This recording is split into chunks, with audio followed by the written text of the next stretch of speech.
toi, qui viennent à la reliance amoureuse. Ah oui, je suis partie trop vite, il n'y avait pas encore l'enregistrement. Ok, donc une question que beaucoup se posent et que peu osent formuler, et c'est la question, quand est-ce que c'est le bon moment de quitter une relation?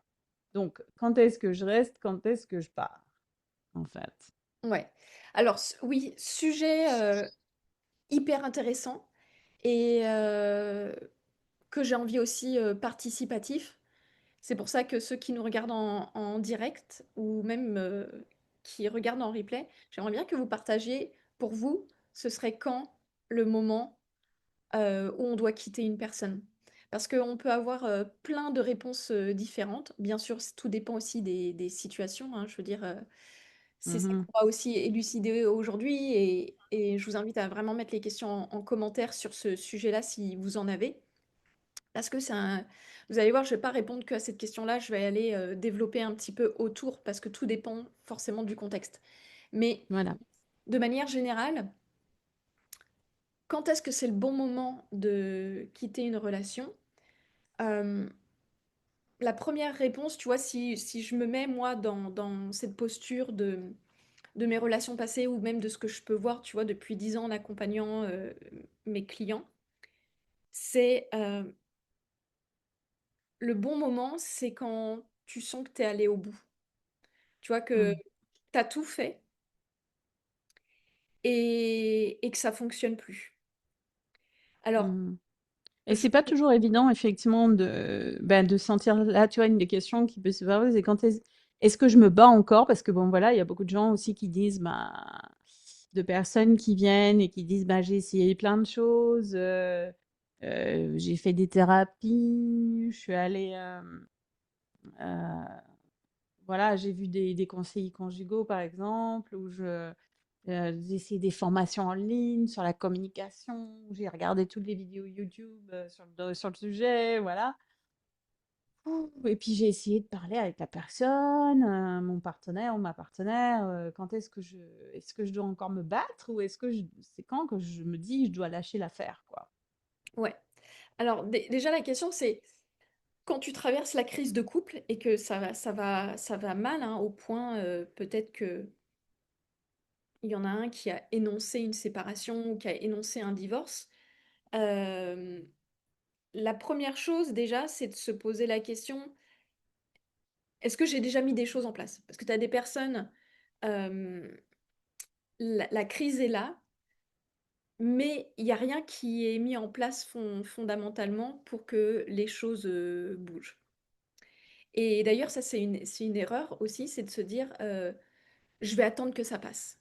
Mais en fait, quand la crise est là, quand il y a une grande difficulté dans le couple, attendre, tu vois, de se dire, oh, peut-être qu'avec le temps, les choses vont s'arranger, c'est complètement l'inverse. C'est le temps n'arrange rien si tu continues de faire ce qui a amené à la crise de couple. Donc la question déjà, c'est de se dire, ok, qu'est-ce que j'ai mis en place comme changement, qu'est-ce que j'ai tenté pour pouvoir arranger les choses. Et là, il peut y avoir plusieurs possibilités. Soit on va bidouiller des choses en se disant, bah tiens, je vais aller regarder un petit peu des articles sur Internet, je vais lire des bouquins. Bref, on tente des choses, mais ça marche pas. Et c'est pour ça que c'est important à un moment donné de se poser la question, est-ce que j'ai vraiment aussi tout essayé? Parce que des fois, il y a des personnes qui se disent, j'ai tout essayé, mais il n'y a pas eu de véritable accompagnement derrière. Parce que c'est très très dur de pouvoir faire bouger l'écosystème du couple et quelque part sauver la relation si on ne se fait pas accompagner par des experts. Parce que moi j'en ai fait les frais. J'ai voulu tenter à plusieurs reprises de faire bouger les choses toute seule, mais le problème c'est que on a des angles morts. Donc t'es pas capable de voir toutes les croyances limitantes que tu peux avoir. T'es pas capable de voir certaines programmations parce qu'on est programmé.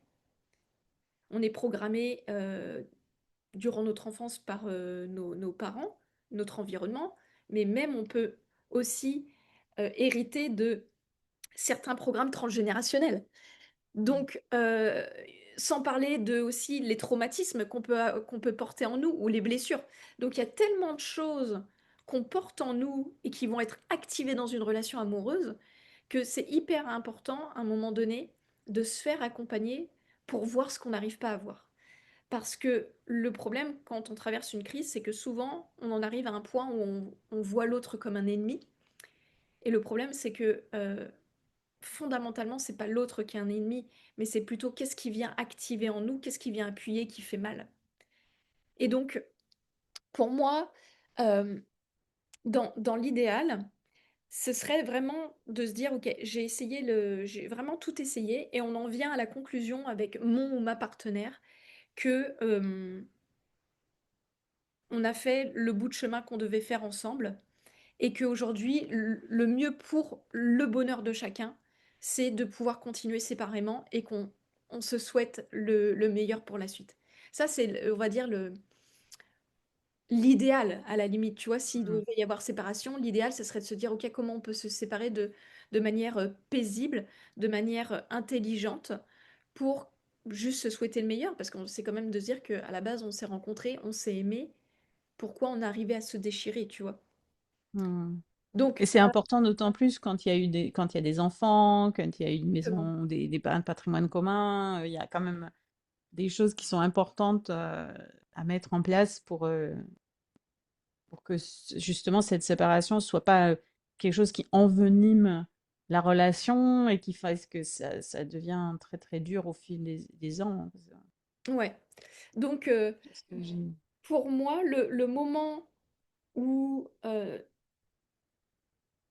c'est important de se dire, bah, il faut peut-être que j'arrête, ou il faut peut-être qu'on arrête, c'est c'est quand on commence à devenir vraiment profondément malheureux, et puis qu'on se rend compte qu'on n'est plus les bonnes personnes l'une pour l'autre. Mais avant ça, il y a plein de choses, parce que dans la plupart des cas, s'il y a encore des sentiments, bien entendu, parce que à partir du moment où tu as une des personnes du couple qui dit, écoute, on se sépare, je ne t'aime plus, bon, bah là, tu peux rien faire. Tu peux pas forcer la personne à t'aimer de nouveau. Tu peux pas la forcer à redévelopper des sentiments. Ça, c'est pas possible.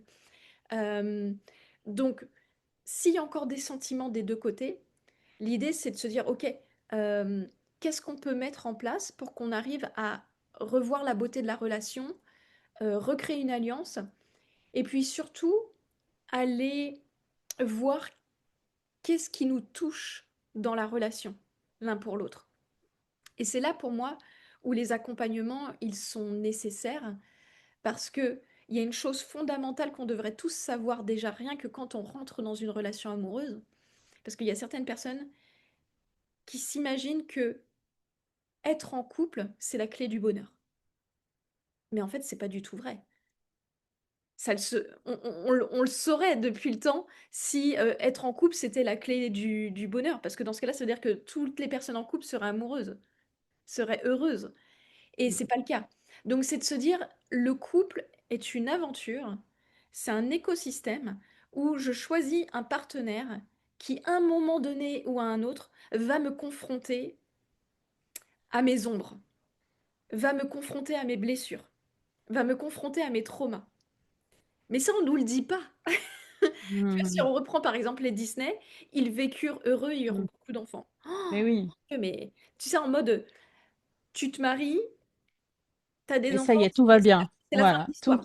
Alors C'est qu'en la fait, fin de l'histoire, tout est bon, ça y est, t'as surmonté tous les obstacles, t'es arrivé là, et maintenant, ça y est, t'es arrivé, quoi.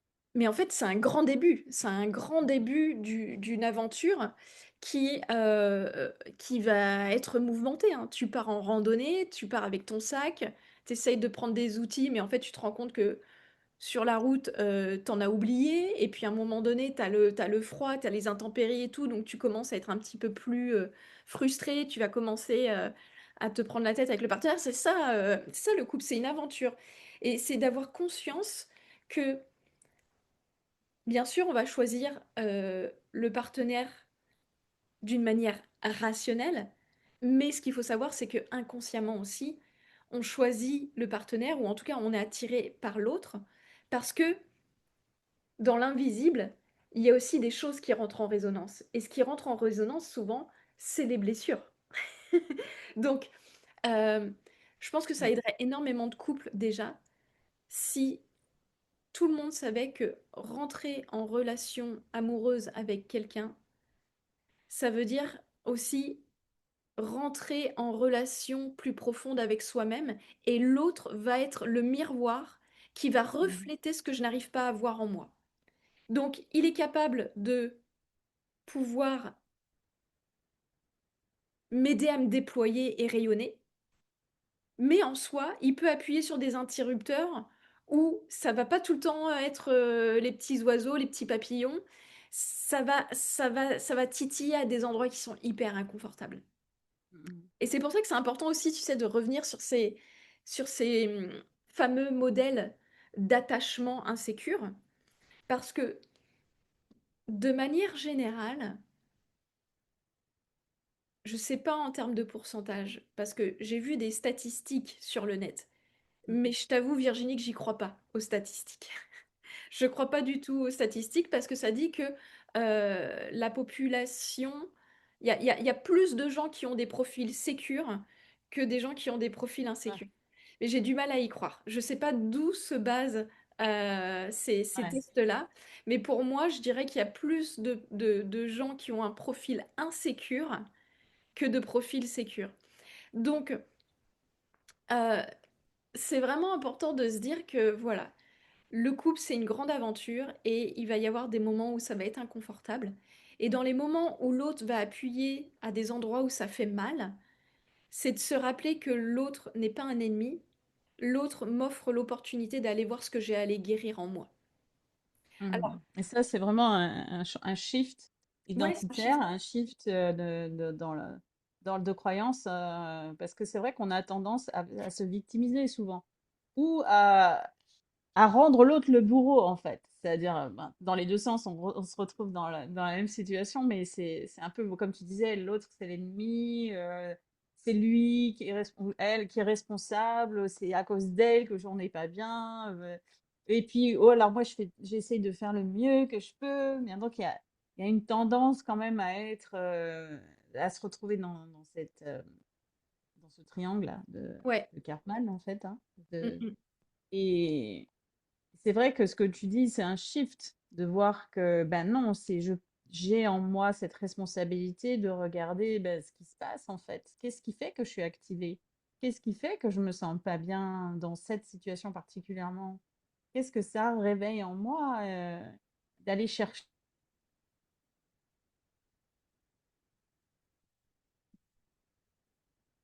Alors, ça a coupé Virginie.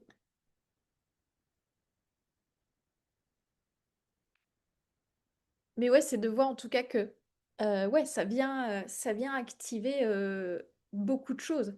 Et donc, c'est pour ça que c'est pas simple la relation de couple, dans le sens où si on n'a pas cette conscience de ça à la base, bah, très rapidement, en fait.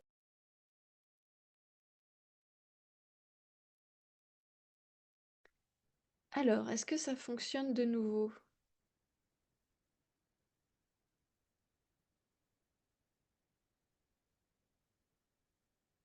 Ok. Ouais, Je me tu suis m'entends? demandé ce qui se passait. Je t'entendais plus et je me disais, il y a un truc qui se passe. Ok, Ok. ça fonctionne à nouveau? Ouais, alors faut juste vérifier si ça fonctionne bien Oui, sur. c'est bon, je regarde, je suis en même temps Ouais, c'est revenu? sur le Facebook. Oui, oui. Ok, super. Bon, bah c'est C'est bon. reparti.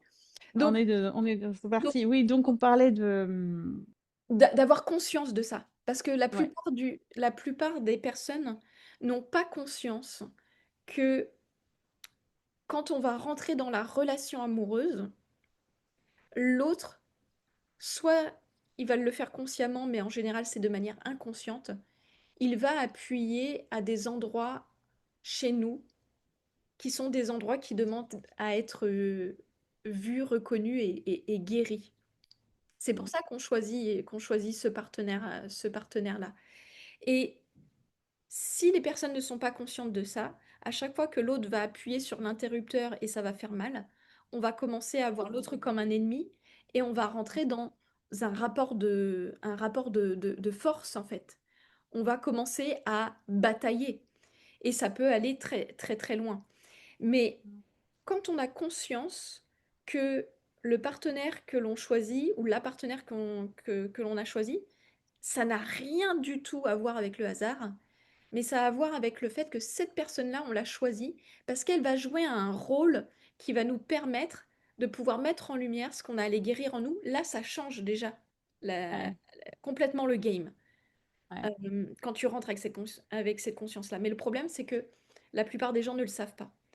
Donc, la plupart des gens vont juste reproduire des schémas de l'enfance. Puisque c'est ça, hein, quand on étudie l'épigénétique, donc déjà, il y a des choses qui sont transmises au niveau transgénérationnel, mais c'est aussi de savoir qu'à partir du moment où tu as compris, mais encore faut-il le savoir, que tu es conditionné depuis le moment de ta naissance, depuis le moment de ta conception, jusqu'à ta petite enfance, tu vois, autour des 7 ans, tu as été conditionné par ce que tes parents ont vécu, ce que tes parents ont développé comme communication, comme interaction, comme échange. Tout ça, on va s'imprégner, on va en faire un modèle et on va développer des programmes et on va rejouer ça en fait. Mm, Donc, c'est toujours intéressant de se dire, OK, dans mon couple, là, dans la crise que je suis en train de vivre, c'est quoi les choses que je retrouve et qui font écho à mon mm, enfance. mm. Et donc, moi, c'est Ça, de c'est voir vraiment ça. une question importante et Ouais, qui est vraiment un truc à se poser parce que on a souvent, encore une fois, une illusion d'optique, d'optique interne, d'optique, parce souvent, on part en se disant, mais non, moi, je veux pas reproduire le schéma de mes parents, non, non, je vais être différent, non, non, c'est différent pour moi. Et souvent, quand on commence à être honnête avec soi et à vraiment regarder les choses, c'est là qu'on on peut se rendre compte, non, en fait, je suis en train de refaire quelque chose, soit du père, soit de la mère, soit de l'interaction des 2. Et ouais, c'est étonnant, en fait.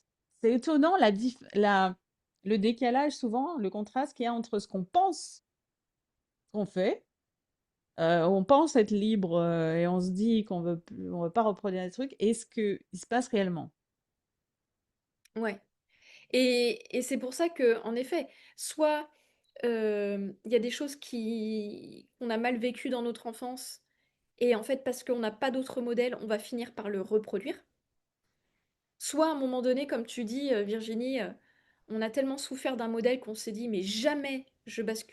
je ferai comme mes parents, et on va basculer dans l'extrême opposé qui est pas bon non plus, parce que souvent on attire un partenaire qui, malgré tout, va jouer un rôle où on va retrouver des caractéristiques de l'un des parents. Mmh mh. Donc, Mmh. c'est intéressant de voir tout ça, et donc du coup, le jeu, c'est de se dire, quand est-ce qu'on doit quitter la relation? C'est quand on a Ouais.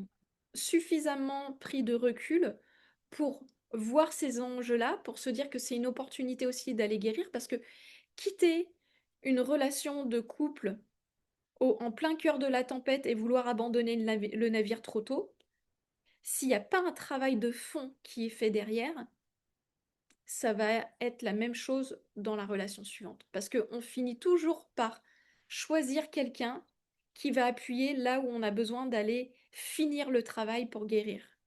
Et Mmh. c'est quand on a guéri qu'on peut commencer à attirer des profils de personnes qui sont différents.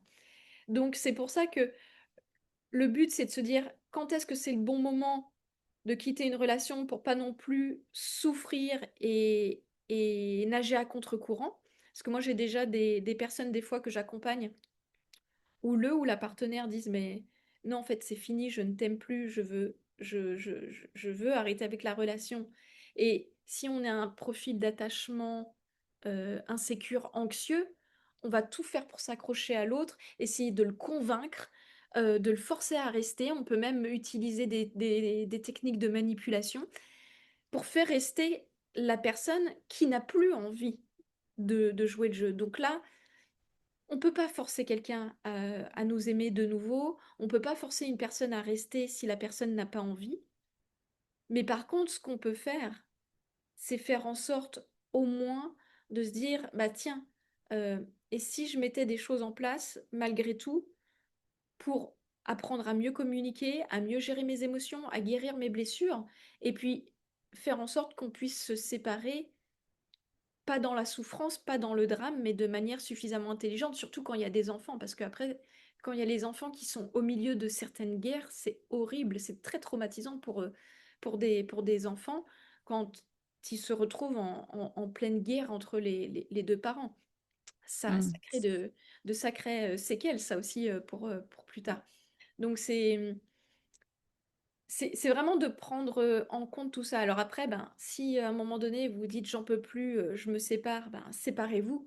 Mais par contre, faites ce travail derrière de prise de recul de qu'est-ce qui s'est véritablement passé dans la relation, qu'est-ce qui fait pour qu'on en arrive là, qu'est-ce qui fait pour que je devienne cette personne ou que j'en vienne à m'être oubliée ou au contraire il y a des aspects de moi où je me reconnaissais plus, je m'aimais plus, je comprenais pas pourquoi je devenais comme ça. C'est hyper important de faire un travail de fond pour comprendre tout ça, pour ne pas rejouer le même scénario tragique plus tard. Parce que fondamentalement, ce qu'on veut en tant qu'humain, c'est Mm. être bien avec quelqu'un. Déjà, mais de toute façon, j'allais dire, il faut d'abord être bien avec soi-même pour être bien avec les autres. Mais souvent, il y a aussi cette croyance que euh, je vais me mettre avec quelqu'un parce que comme déjà, moi, tout seul ou toute seule, je suis pas bien, ça ira mieux s'il y a quelqu'un. Parce que ça va combler un manque, ça va combler un vide. Mais c'est le pire moyen de commencer une relation quand quelque part, on utilise l'autre déjà comme une espèce de potentiel sauveur pour combler le vide ou le manque que nous, on n'arrive pas à combler déjà nous-mêmes. C'est Mm. sûr que la relation, elle va déjà partir bancale. Ouais.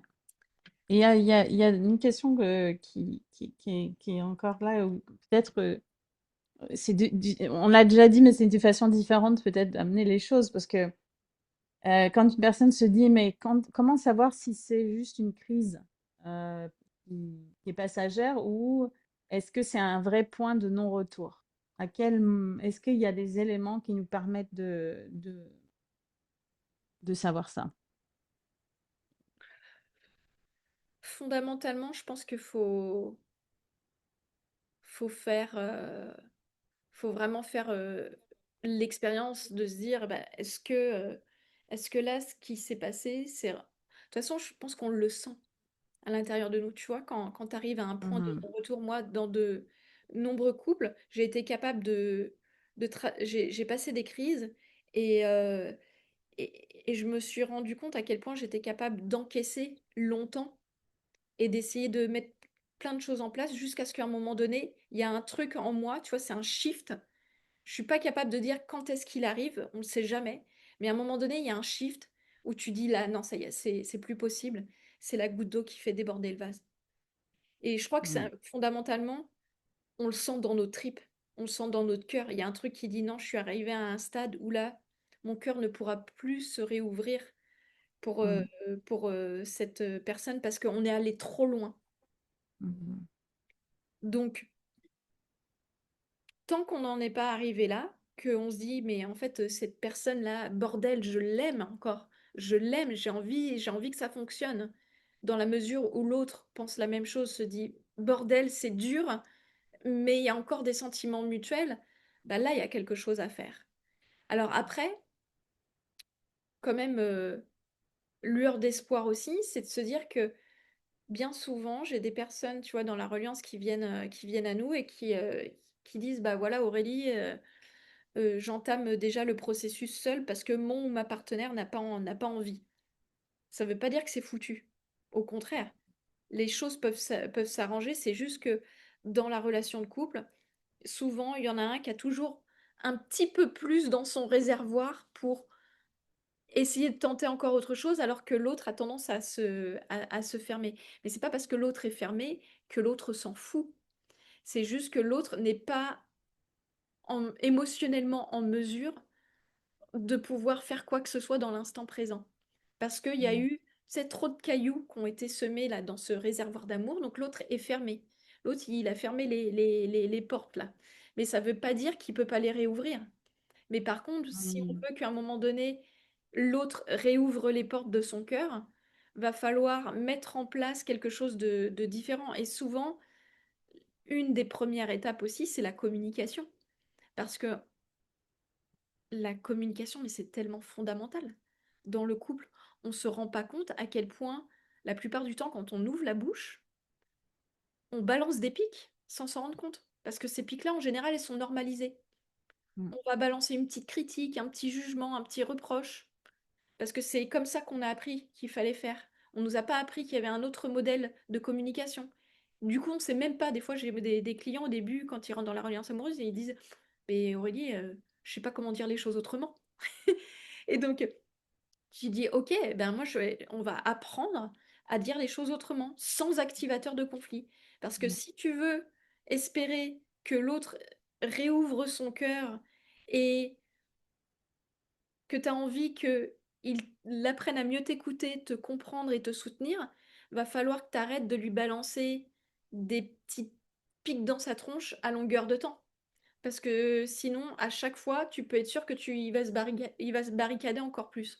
Donc, ça Mmh. demande aussi un sacré conditionnement au niveau de la communication pour arrêter de balancer des phrases qui vont être un énième caillou dans le réservoir d'amour. Alors je sais que c'est difficile quand à un moment donné on est trop Mmh. frustré, on est trop en colère, on est trop déçu, on est trop dégoûté parce qu'il y a eu une accumulation de tellement de choses. Mais le but c'est ça aussi, c'est d'éviter d'en arriver là pour qu'à un Mmh. moment donné, on n'arrive pas au seuil critique où c'est limite plus possible de faire grand-chose.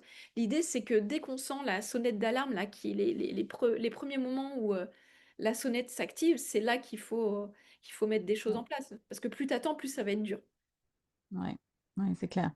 Il y a peut-être un élément sur lequel j'aimerais bien revenir, peut-être que ça peut éclairer certaines personnes, parce que tu as parlé d'écosystème du couple.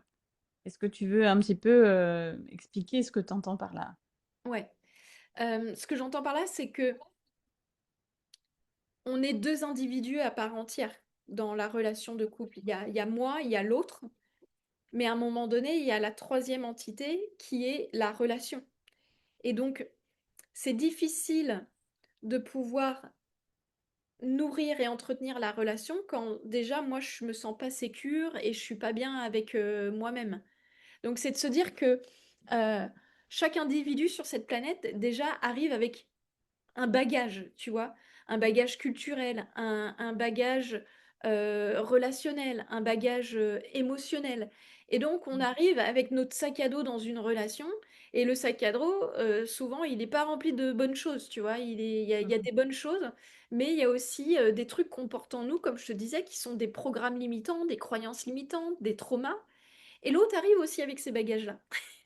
Donc, quand tu as conscience que tu as ça sur les épaules, ben dans ce cas-là, tu peux communiquer. Mmh. Mais quand on n'a pas conscience, bah, c'est là où à un moment donné, tu te dis, bah, tiens, tu vas activer certaines choses et puis l'autre va commencer à réagir et considère que là, tu l'as peut-être fait exprès et donc du coup va commencer à riposter et puis ça peut, voilà, ça peut devenir compliqué. Mais c'est de se dire que le couple, c'est un écosystème dans le sens où euh, une relation de couple, ça demande à être entretenu. Et, et c'est pour ça qu'il y a pour moi l'art de savoir dire les choses quand il y a quelque chose qui ne nous convient pas, donc sans utiliser les activateurs de conflit. Et puis, il y a le fait aussi d'apprendre à dire les choses quand ça va bien. Parce que Mmh. ça, c'est aussi quelque chose de très culturel, nous, en tout cas chez les bons Français que nous sommes, mais après, je sais qu'il y a d'autres aussi pays européens qui sont dans la même Mmh. vibe. Mais c'est de se dire que nous, on a tendance quand même euh, à avoir la critique facile. Tu vois, on est capable de dire très facilement quand ça va pas. Par contre, quand ça va bien, on dit rien. On n'a pas le compliment facile. Et donc, c'est compliqué de pouvoir nourrir la relation quand tu passes ton temps à dire que ce qui va pas et que tu parles jamais de ce qui va bien. Et Ouais. c'est ce qui fait qu'à un moment donné, ça bousille la confiance et l'estime de soi au bout d'un moment. Et ça fait que, on développe aussi de la rancœur, de l'amertume vis-à-vis de l'autre, si à un moment donné, on pointe tout le temps que le négatif. Donc c'est vraiment un travail régulier de se dire, bah tiens, il faut que j'apprenne aussi à dire ce que j'aime chez l'autre, ce que Ouais. j'apprécie dans le quotidien, que ce soit dans ses forces, dans ses qualités, dans ses compétences. Il faut que j'apprenne aussi à exprimer et à dire ce qui me fait du bien dans dans ce que l'autre peut dire, dans ce que l'autre peut faire, pour qu'il comprenne aussi comment je fonctionne. Parce que si on ne dit Mmh. rien et que on se raconte cette fameuse histoire que l'autre devrait savoir, qui est une grossière erreur, ben, en fait, l'autre, il sait pas, l'autre, il n'est pas devin, il n'est pas capable de lire dans notre pensée. Donc, c'est pas parce que, en fait, l'autre nous aime que forcément l'autre va deviner de quoi on a besoin, ce que l'on désire ou ce que l'on ressent. Ça, c'est une grossière erreur. Et il y en a plein qui tombent dans le mille. Et donc, du coup, ben, Mmh. tu dis pas les choses parce que ben, l'autre devrait le savoir. Donc, Mmh. soit tu boudes, soit tu finis par lui reprocher. Euh, T'oses pas demander de l'aide, t'oses pas dire. Et au bout d'un moment, ben, ça, c'est aussi des choses qui font que ça s'accumule, tu vois. Mmh. Donc, Bon, ben, ouais, voilà, si tu veux, pour finir, c'est de se dire, ouais. il y a tellement de choses à faire avant une séparation. Il y a tellement de choses à faire avant, mais encore faut-il pouvoir faire les choses dans le bon ordre et avec les bons outils. Parce qu'il y a des personnes, des fois, qui tentent des choses. Il y a tellement, en fait, aujourd'hui, on est tellement submergé d'informations que on ne sait plus où donner de la tête et on ne sait plus par quoi commencer et de quelle Mmh. manière. Et donc, des fois, on fait des tentatives, mais on n'est pas suffisamment persévérant et on abandonne. Ou alors, des fois, on tente des choses, mais on n'a pas toutes les informations et donc, du coup, ça empire plus. Donc, Mmh. c'est de se dire que oui, il est possible de sauver sa relation quand, bien sûr, les deux veulent la sauver. Parce que s'il y en a un des deux qui veut plus du tout et partir, ça sert à rien. Mais s'il y a encore des sentiments, mais qu'on ne sait plus juste comment se retrouver, là, il y a des choses à faire. Mmh. Mmh. Oui.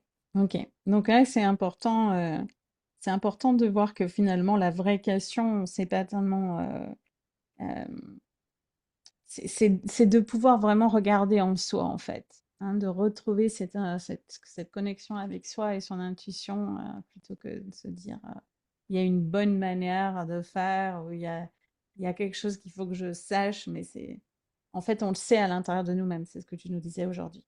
Il y a quelque chose qu'on Euh, peut retrouver en soi oui, bah en sur tout le cas, fait de le le bon moment où on moment. arrête une relation, c'est soit parce qu'on sait que ben, dans notre cœur et dans nos tripes, on sait que c'est fini, on pourra plus revenir vers l'autre parce qu'il y a quelque chose qui est profondément, euh, j'allais dire cassé, parce que c'est ce qui arrive dans la plupart des couples quand ça se blesse mutuellement. À un moment donné, il y a un truc qui casse et il y a le point de non-retour. Mmh, Donc on le sent dans notre tripe et dans notre cœur. Mais fondamentalement, tant qu'on sent qu'il y a encore quelque chose pour l'autre et que c'est réciproque, là, il y a quelque chose à faire. d'accord, il y a quelque chose à faire. Mm. Mmh. Donc, ce qui est bien de souligner, c'est que dans le programme d'accompagnement que tu proposes, la reliance amoureuse, en fait, on accompagne des gens qui souhaitent justement avoir la clarté sur si cette relation, ils veulent continuer ou pas, parce que des fois, c'est ça qui se passe. On accompagne des gens qui sont dans une démarche active de sauver leur relation, que ce soit déjà une personne qui entreprend la démarche par soi-même ou que ce soit le couple. On accompagne aussi les couples. Mais aussi on accompagne des gens qui sont dans une phase de transition, qui justement souhaitent, ben, se séparer de façon apaisée, paisible, qui sauvegardent, ben, les enfants ou, ben, tout ce qui a été construit déjà autour et qui souhaitent surtout ne pas reproduire, ben, les schémas, qui ont conduit à finalement à ce point de non-retour. Donc il y a tous ces cas de figure-là qui sont, qu'on accompagne, qui sont possibles d'aider, dans ce cadre-là. Ouais. Mais le fil conducteur pour tout le monde, c'est ouais, la volonté de plus retomber et reproduire les schémas souffrants. Et puis Mmh. cette volonté du coup de guérir, se retrouver soi, pour ben, essayer de mieux retrouver l'autre si c'est possible, tu vois. Donc Très voilà. bien.